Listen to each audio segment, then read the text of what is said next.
Bon, je crois que je continue. J'espère que ça sera la dernière vidéo. Bon, alors donc je reviens à ces extrémistes. Donc je t'ai dit qu'il y a malheureusement certains extrémistes, mais qui ont une position qui n'est pas la position du MAC. Parce que d'abord, être islamophobe ou contre l'islam, c'est pas la position du MAC. Le MAC, il est laïque, il respecte toutes les religions. Donc celui qui ne respecte pas toutes les religions, c'est qu'il il ne respecte pas la position du MAC. Ça c'est clair. Nous, le MAC, il se dit euh, laïque. Ça veut dire qu'il n'est pas contre les musulmans, mais il est contre les islamistes. Il n'est pas contre les chrétiens, mais il est contre les christianistes. Ceux qui essaient d'imposer la religion. Là, le MAC, il est contre ça. Voilà. Et de deux, maintenant, ce que je voulais te dire aussi, c'est que Farhat, si tu dis pourquoi il parle en nom des Kabyles, il ne parle pas en nom des Kabyles. Il y a certains Kabyles, combien, moi aussi je ne le sais pas, qui veulent cette autonomie. Et si on veut cette autonomie, je le redis, c'est pas pour diviser, mais c'est plutôt pour unir. Parce que si vraiment un jour il y aurait une autonomie en Algérie, je t'assure qu'il va y en avoir d'autres. Et après, les Algériens vont être mieux unis que maintenant. Hein. Moi, je te répète, je vis ici en Allemagne dans un système fédéral qui est donc un système, une forme d'autonomie, de plusieurs autonomies. Je l'ai même expliqué dans certaines de mes vidéos. Et ben, les gens ici sont mieux unis qu'en Algérie. Il y a peut-être plusieurs fédérations qui travaillent ensemble et ils sont mieux unis entre eux que nous en Algérie. Et je t'ai expliqué pourquoi. Quand il y a des problèmes en Algérie, chaque région a ses problèmes et il n'y a pas d'union. Donc, je ne reviens pas à tout ce que j'ai raconté sur le Khorté. Je l'ai expliqué. Hein. Donc, nous, si on veut cette autonomie, c'est plutôt pour être, on va être mieux unis avec les Algériens.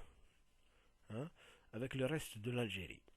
Bon, alors donc je te disais de Farhat, il n'est pas obligé de dire, de donner sa position. Maintenant, si on lui pose des questions sur sa position, donc ce qui s'est passé à Gaza, il va le dire. Mais il ne va pas le dire comme ça parce qu'il n'est pas, il est juste, il n'est pas président, il est président provisoire. Ce qu'il a fait maintenant, quand ils ont construit ce gouvernement, c'est pour faire de la pression sur l'État algérien parce qu'il ne veut pas de dialogue.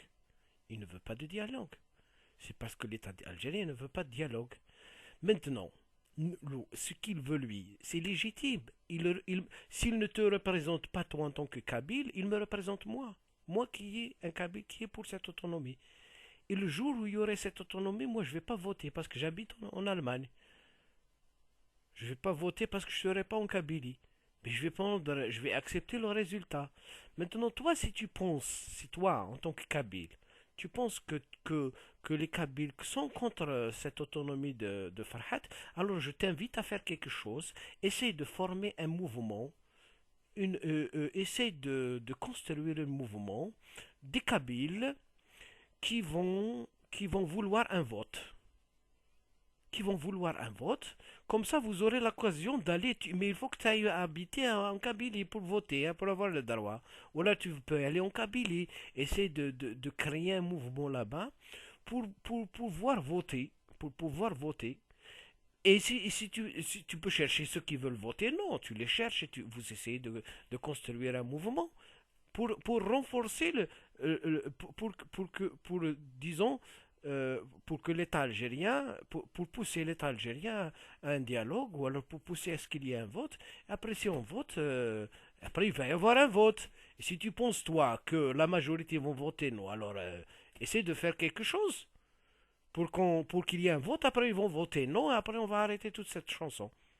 Si tu penses que tous les Kabyles, la majorité se rencontre ce que veut Arménie, alors essaye de faire un mouvement. Pourquoi pas?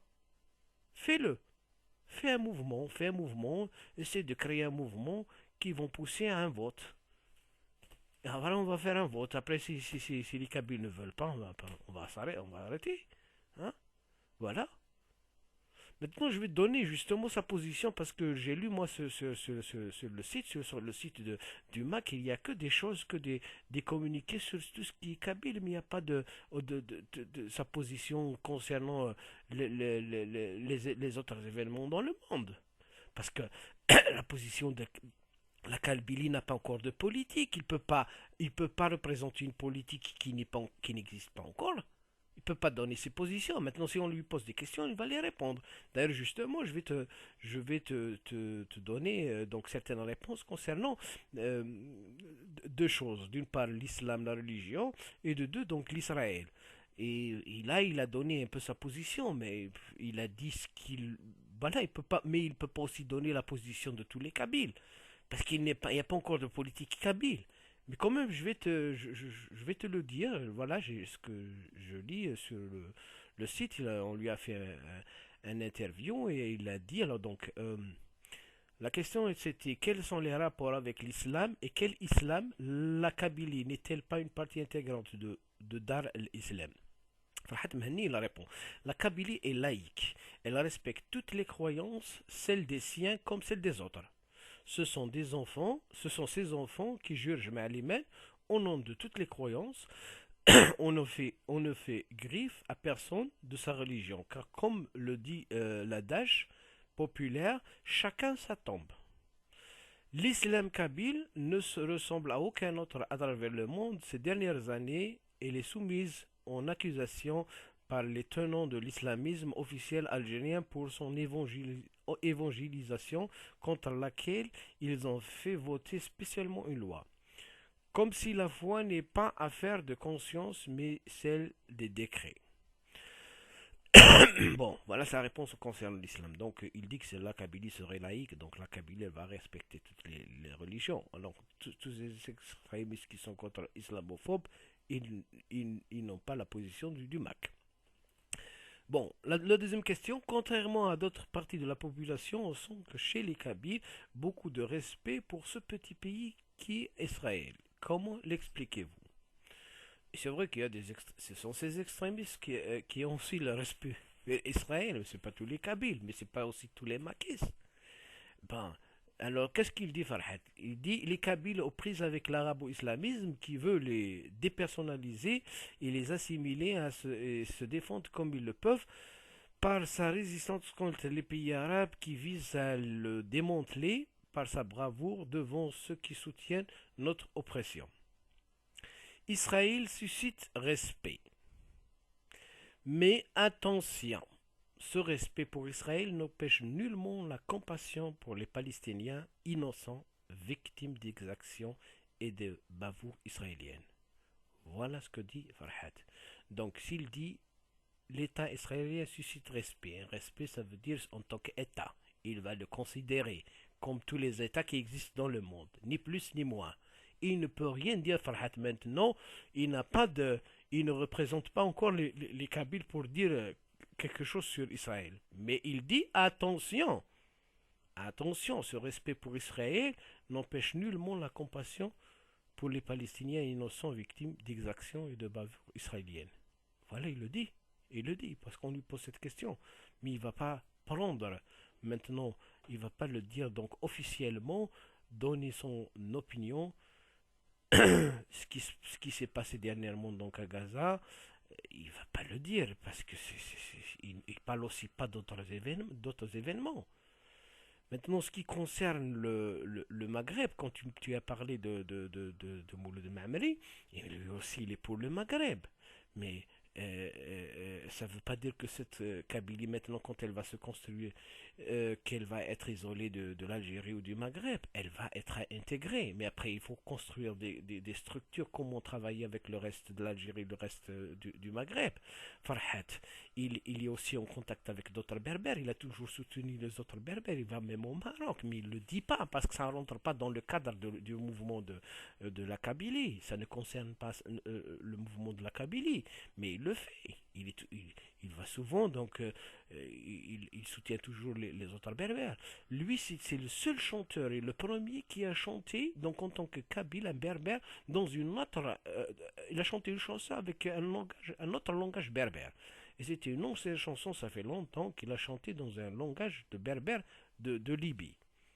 Il n'y a aucun chanteur, un autre berbère qui a fait ça, que lui. Il n'y a pas de Chaoui qui a chanté en Kabyle ou un Kabyle qui a chanté en Mzabi ou un Mzabi qui a chanté en Terrifit. Lui, il a chanté une chanson dans une autre langue.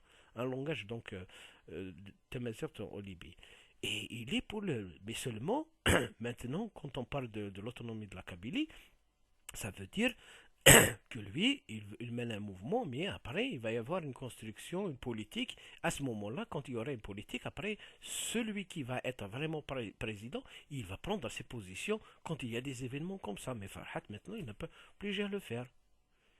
Mais toi, tout ce que tu as fait, c'est pour casser. Tout ce que tu as raconté, c'était destructif et non constructif. Il n'y avait aucune position où tu essayais de comprendre. Donc voilà, je t'ai tout expliqué maintenant. Hein? Il va y avoir sûrement d'autres questions de toi. Mais bon, je dois arrêter.